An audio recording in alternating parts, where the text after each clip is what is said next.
satu lagi nih treatment yang aku suka di Pempermi, yaitu massage batuk pilek. Kebayangkan kalau anak masih kecil, apalagi masih bayi, itu kena batuk pilek. Aduh, sumpah, mana mampet, susah tidur, aduh nggak kebayang banget rasanya.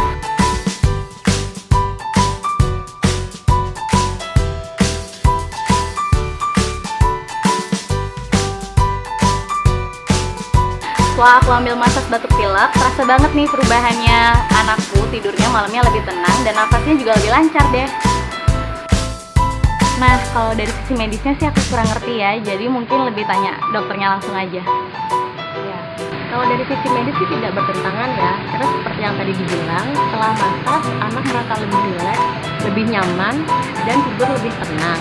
Jadi mengurangi gejala batuk pileknya. Sehingga kalau pada anak dan terutama bayi itu obat yang paling manjur kan istirahat dan tidur. Jadi bisa mengurangi konsumsi obat-obatan